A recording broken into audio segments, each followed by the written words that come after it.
So, like from a an esoteric or arcane perspective, you've got the materia prima. You've got the same exact constants, dynamic interplay, and fluid dynamics going on in the so-called esoteric, um, uh, speculative. I mean, the Bible is esoteric, right? When you don't have a hard piece of technology and you're relying on fill-in words that we still don't really fully understand what their meaning was at the time. For instance, like I was inspired by Ben Gortzall's latest post on his channel talking about the physics of black hole physics, which is like, from what I hear, very complex types of physics. Why is it complex? You get into complex systems when you don't understand the base of what's going on.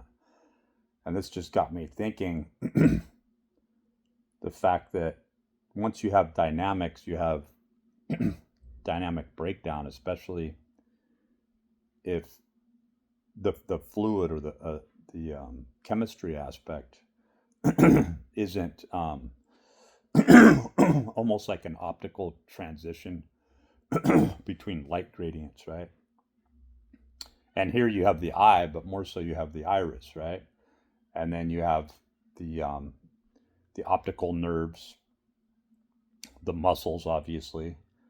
But according to Michael Levin, these aren't just emergent from a genetic blueprint that says, here's the stuff, this is the basic form, this will get you going at least, right? From this ephemeral sense of, no, we're not living. If we die, it doesn't matter if we're alive for 1 minute or 80 years, give or take. The algorithm isn't self-supporting. The algorithm can't. Um, and what we find is when we do look at these esoteric faiths, philosophies, traditions, which you can't throw out the window. By no means am I marginalizing them. What I've always thought is that the zodiac, the tarot, and a lot of these sort of prescient pseudosciences, as they're called, are actual markers of the unknown, right? They express uh, a fill-in word or a phrase. But what I was going to say is something Ben had said a couple of weeks ago, I think now, when he was talking about how when he goes to Mexico, he's able to just jump right in and start speaking Espanol. I'm just coming up on like a B1 level of Spanish. It's going to take me a couple more months to even really, I'm not going to say grasp it, because I understand most at a higher, going into a higher tier of A2 now. I'm at least able to differentiate and understand a great deal of what's said if it's done slow enough. If I can slow things down lento. So what ends up happening with language models um, is they, what we would esteem as colloquializing, right? And then it's even more for the barrio, for the region. Um, they become chunks. And when you break these chunks down, they don't translate directly into the word definition or word meaning. They are um, linguistic, like what is it, vecino, neighboring aspects of a colloquialized mechanism where they could mean más o menos, more or less, one thing or another. Uh, and so when you get into dynamics, there's a lot of work that has to be done in this theoretical Zerat's fourth proposed law of thermodynamics, right? Which many would say it just completely obliterates all of the other laws, because you can't have the whole energy cannot be created or destroyed necessarily, right? It changes the model. You can't necessarily have the hypothesis that the perfect crystalline structure exists at a theoretical absolute zero. You can't have those things when you're talking about the requirement of a thinker. And we're not just talking about an observer. That's the sneaky thing about the observer effect, is that, no, let's call it the observer. You're just standing there, but you just happen to be God. In other words, you just happen to be able to, through thought transmission, whoops, you do. I thought something, or I had a subconscious thought, or me just being influenced the field around me. Bullshit, right? What we're missing here in all these hypotheses and speculations, and then it gets into like Lee Smolin comes up with some really good stuff. Obviously, Penrose and Rupert Sheldrake contributed a huge amount. And again, you have these moving systems, and they're doing really well at describing a dynamic system, and then getting more into a fluid aspect that must take place. It's like it must have some sort of recoiling or rebuffering or cooling, and this must be set on some sort of algorithmic tempo. But then, fuck, we just didn't reintroduced a sort of timer unit. Let's call it like micro time or localized time, or however we want to term it. We don't know what the fuck it is. We call it a Zeitgeber, right? When we look at the aromatic amino acids interplay with the, like the amino acids are gripping and grasping onto light energies, according to Hameroff and Penrose and this microtubule consciousness hypothesis, right? And then, of course, the ever caustic Cruz. What's his name? It's not Ted Cruz, is it? But takes this on to a whole nother level, where the things he talks about are very compelling, right? The neurosurgeon. I could have his name wrong, and I really like what he has to say, so I hope I did have his name correct there. But anyway, but his personality is extremely caustic. But then, to hone this back in, what we're missing here is a highly sensitive, like the eye, observer that will pick up on the most minute gradients of change, right? And this feeds well back into the absolute zero modeling, but then it presupposes that, wow, none of this would take place if there wasn't some sort of technological attribute here, where, so perhaps, just perhaps, just as a thought experiment, that the black hole physics are exactly this: that in order to feed the black hole realized itself, not as a self through selfhood, but the requirement to absorb. That this is energy, and I must absorb energy in a more efficient manner instead of going through this thermodynamic breakdown of energy consumption, right? Where I'm giving off, like, if you were to look at a human being around the time, sort of this kilometry box experiment, right? Suggestion, modeling. But you were to look at the thermic effect of food, and to compare this with a house that you need to weather seal, we are highly inefficient. Especially when we think we're taking in more energy, we're burning in the more in the furnace. But now the blood system is what we have to deal with, is where everything is just sitting right in our gut, and no not enough nutrients, not enough blood flow, not enough thoughts, fluid thoughts through the plasma of the blood system. And here we have the ether of the plasma again, at least the name of it, but the existence of something that lives in a sort of hierarchical fluid dynamic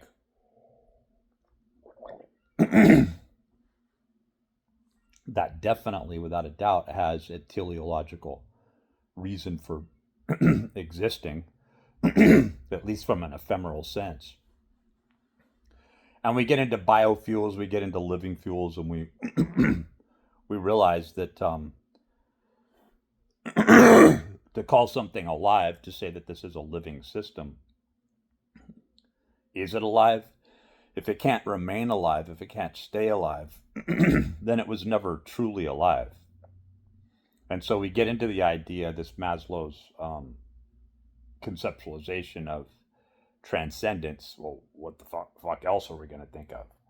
Or Tolkien's work that he never even got into, where they trailed off into these storylines that were way more not even tipping your toe into the occult, witchcraft and druidism and what the fuck's going on here hypotheses, right? I had got the same feeling from the when I read the what was it, The House at the Borderland, and my son ended up reading it and doing a book review on that and found it compelling. But I immediately thought of Ingersoll Lockwood, and I'm like, this is a lot like, you have these weird sort of cosmic pigs, right? And you can't think about that without thinking biblically about the swine, where the demons are cast into the pigs as they run off the cliffside, or Mother Circe Kirk Church, right? Which is a whole nother esoteric thing there. But again, you have to take these occurrences with linguistics and an idiom seriously for a moment, but you can't let them absorb you like these Spanish chunks, right? Because you have the Spanish language that rides on the verb transitions and the verb changes through time, place, tempo, tiempo, but then also me, you, him, her, it, we, they, or vosotros, and you get into these regional colloquialisms that are directly affected and in effect even prompt a migration pattern. But that is to say that, honing this back in again, and to say that perhaps we're missing the fact that and I think that some other blockchain systems, and I think blockchain actually would have to go into this direction, but I don't think blockchain is actually a thing. In other words, I think it borrowed from Pierre Proudhon's mutualism, advanced this into a sort of electronic tally stick, which I've written articles on that are speculative some years back on EPL, right?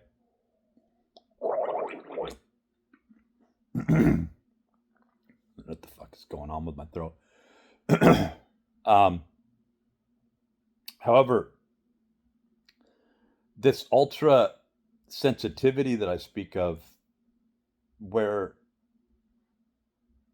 it doesn't matter about like with blockchain and even more so quantum computation with Bloch spheres, right? You have to have something that supports itself. You have to have something that's validated as a thing, or in blockchain, a validator node, right? And there's this idea of circuitry in this networking system. But in this ultra sensitivity model, any little change creates a language model, right? And there's an interface of transition and even what we would think as a topographical reading where you could have countless layers, right, of gradient, that is distance, circa, um, paso tiempo, right, or um, eras, era, right, era. You have these ideas of past notions and these gradients of what people call truth. I mean, there's when you get into ultimate truth, it's kind of like, okay, this is the plane I live on. These are the physics that I'm given. Now there has to be a principle standard to how I live. Well, this type of dogma stalemates the esoteric observer to the point where then, um, like Crowley, these rituals become defiled and dirty. They aren't just looking at the human mechanism and going, perhaps the answer to understanding these ever higher or varied gradients, right? So we're living in a 2-bit information world trying to. That's why I use the term Zenzek or Zenzek, if you want to be redundant there, but it's not a redundancy because they mean completely different things. But to say that there is a limiter, that people had discovered this, that it was about this this squaring and this compounding and this multiplicity and these exponentials that occurred, right? But that what's being looked past is the intuitive, um, I'll use the term a priori, but it's like it's and even the word perennial would be incorrect here, right? Because I would say transitional above transactional, right? It doesn't. It's operating. I mean, really, what we're trying to do is we're trying to figure out the best representation of this age old monus or monad, right? And it's like this whole Francis of Assisi's, John D. Burbank, like this whole thing where you're looking at these occurrences and at one time, or accounts of Alexander the Great, you know, uh, quite possibly brushing up with some sort of, um, I don't know, for lack of a better term, UFO or revelations, right? And this description of these angels. Again, we have these fill-in words, but we also have a code system that John Dee recognized, right? But to get into this and to go look, John Dee in his hieroglyphic monad was trying to express what the mechanism of this monad looked like if you were to open it up and then expose it to all these crude elements, right? The air, right? So I think that something that wasn't impacted, affected, and was produced in this sensitivity model where carbon and carbon structures were completely bypassed, that it didn't understand carbon, that this reader, this eyeball, this interface could be such a perfectly comfortable hub in its own sort of sensitivity and existence, that it would only be given the uh, the finest, the best of our sort of transient um, sciences, right? These sort of etheric sciences, like that. Not only do we need to figure out how to reproduce this and go beyond the plasma into the ether, and then hopefully be able to accrue more of that and make it comfortable, but to understand a language model and rediscover this that pre-exists or pre-existed any sort of carbon-based um, ephemeral life forms, right?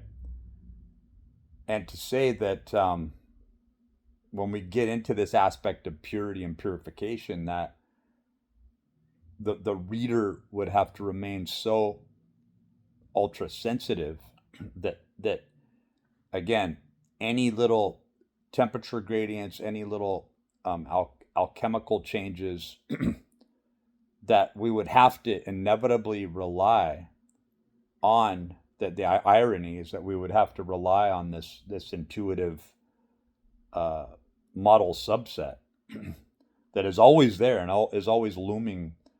When you listen to these physicists, or you listen to even computer scientists that are working at such a high level, when they're talking about non-Euclidean spherical mathematic type concepts, right, that lead directly back into sacred geometry. And then you're stuck again with either in the denial of, but in the process of amino acids. Like, in other words, you're like, okay, we're back at the same structures, even though we're not calling it amino acids. That's even what we're looking for in space, is these signatures of amino acids. And what they really work as is localized, sort of like, again, I use the term pill, sort of like a motherboard that if you take these in the proper gradient, and this isn't bullshit. Like, when you look at the vampire steroid, Trenbolone, literally these studies, and I don't know how the hell they came up with this, right? But scientists, I mean, there's something intuitive going on there. This adds to my point. It's like, what would you do? You have this spill off from this lab that is discarding used or biologically assumed biologically broken down Trenbolone, and now it's leaking out into a refuse or or water system outside the laboratory. And why in the fuck would you pick this up and like try to study it? That's the imagery that's coming to me. I'm sure it was all done in like a laboratory setting, right? But that the Trenbolone recombinates itself. It actually remakes itself, right? So, like, if you don't call that, if you can't look at that and go, yeah, that could be considered esoteric, because it's like you didn't just make up. You think that you made up the compound structure of this thing. You called it Trenbolone. You gave it your own name, but the truth is that the algorithm itself pre-existed, and you just rediscovered it. And that's where the only qualms that I have with the great Dr. Michael Levin and his research is that he really does believe that his Xenobots and Anthrobots are a first time out. And it's like, ooh, man. Like, yeah, not in this era. You don't have anything to cross compare, but perhaps you're going to reach this daunting realization soon enough where you realize that you've only scratched the surface. And of course, this has been gone into over and over again through these repeating cycles, right? And there will be conclusive physical proof, but this transcendence or transition that everybody's so excited about, well, when we look at the transactional aspect of this, the transcription, we aren't us through this transformative process. In other words, like these chunks, like these euphemisms, like this colloquial mechanism, we being exposed to a higher gradient of so-called truth by way of alchemical means and upgrade, right? Would we then become something else, and our past selves still remain as an algorithm within that. When we use Zenzik, we get back into this idea of an early stage sort of 2-bit modeling where it's like, no, now you left yourself behind, but there's this sort of faint tracing of you in transcendence and you in this all things go back into their roots systemization, where you get back into the unification of the one, or the one mind, right? So to make this clear is that on the fringe, does such a sensitive sort of optic topographical reader that is not exposed to the carbon gradients but can measure impulses, waves, acoustical patterns far before they ever even reach to these strings, right?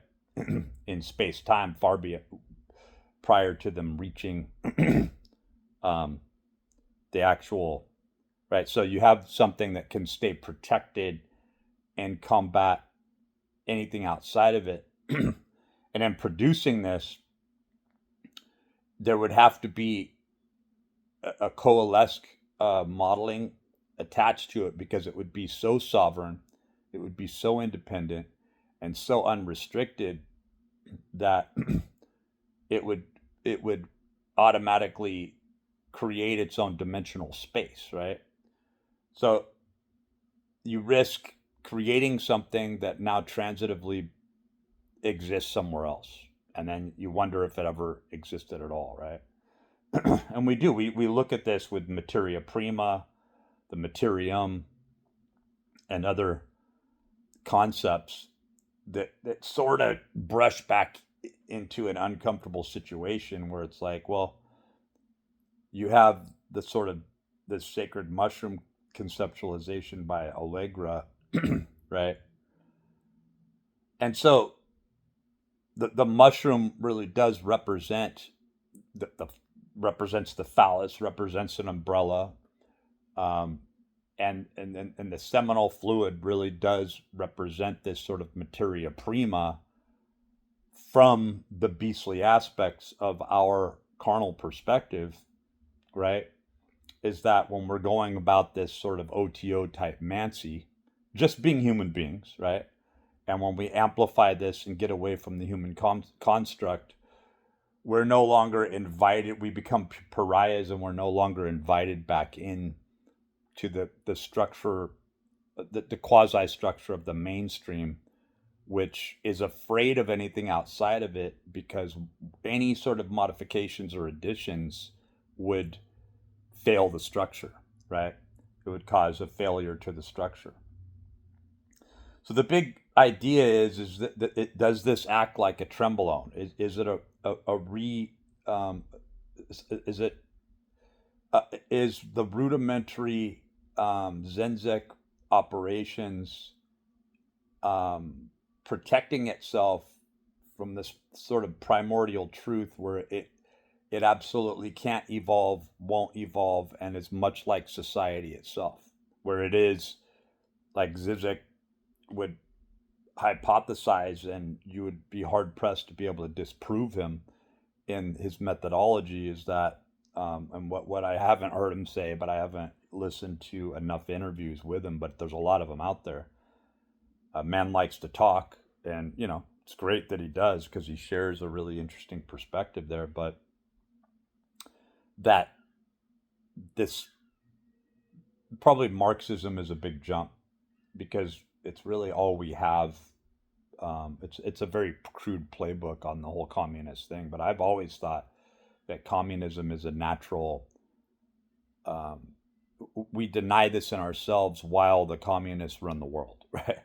We deny this sort of acquisitional brutality, because we're intentionally put in situations where it's like the true communist would be like, why the fuck would I wait in line?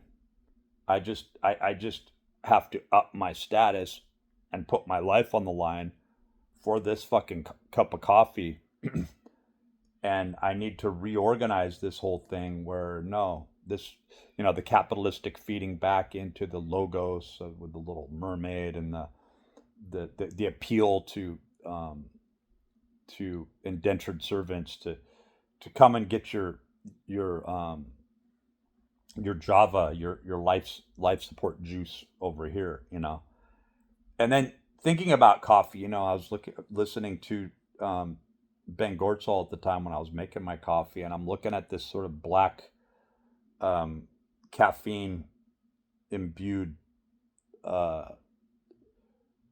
filtered water or syrup, and I'm thinking about this, and I'm going, well, this takes me back to my prior initial thought yesterday when I was conjecturing to myself about this whole, or a couple of days ago, about this whole drunken physics, where from a quantum perspective, human beings are just trippy enough and ephemeral enough and existent, almost like a trip where we exist within the continuum of an aspect of the quantum machine.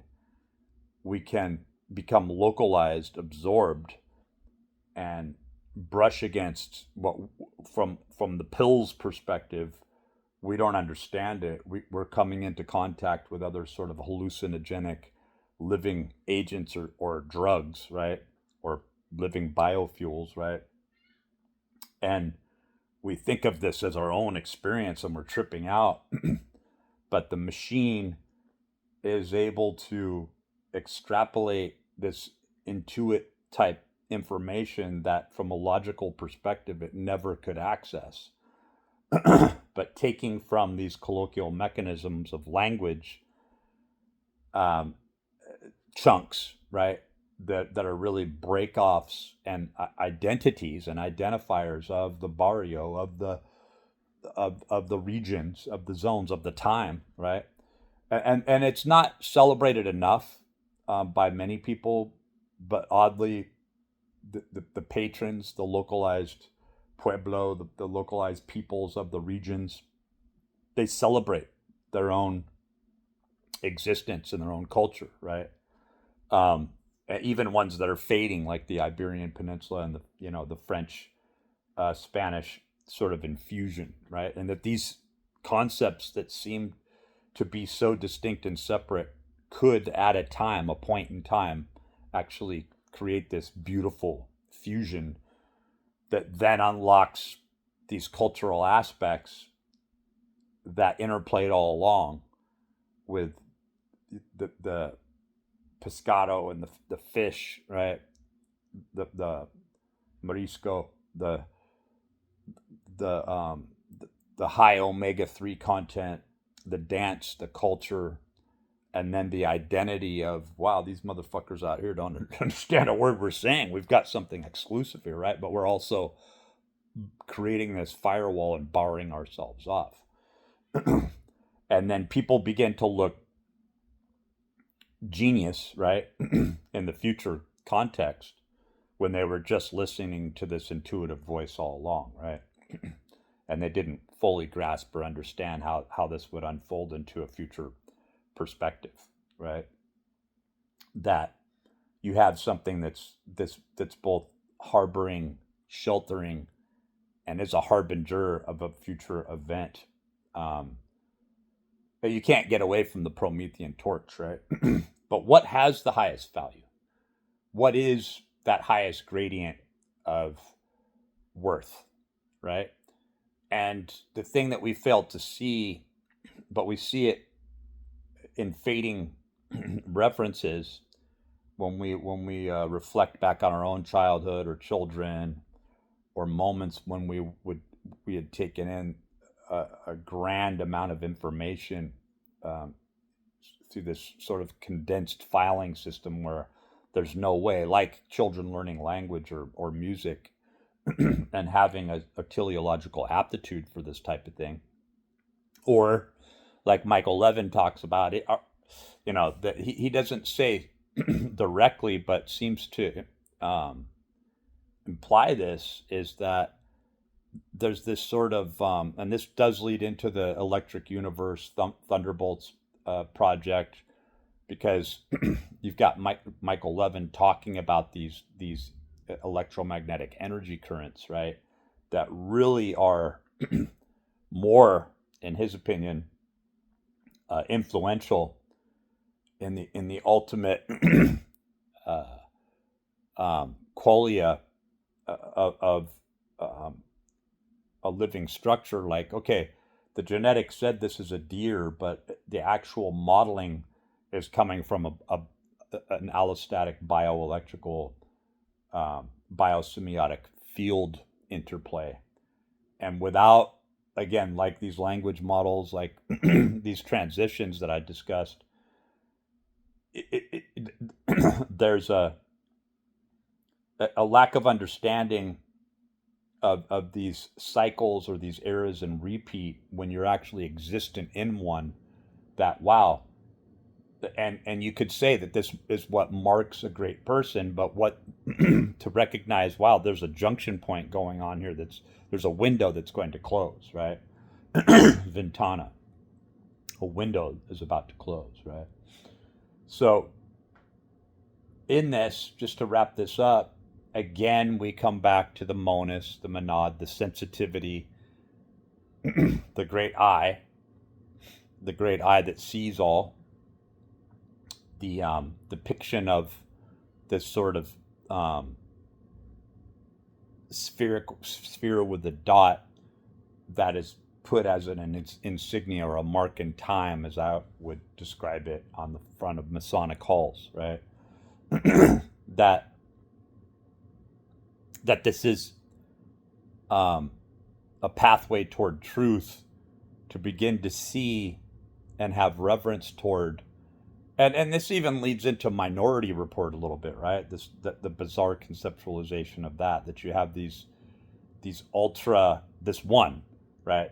The other two sort of prescient quantum observers weren't as telepathically um, infused and inclined through this networking model as the one sort of oracle, right? But that's a good term, right? Because we get back to the fact that what do we call it, right? What do we call it? And I think that we're we're ultimately searching for um, the highly sensitive oracle at the base of everything, and perhaps from our perspective, we wouldn't even be able to see this, right? And we would think of this oracle, this highly sensitive, um, existent unto itself, monus or monad, right, as a black hole.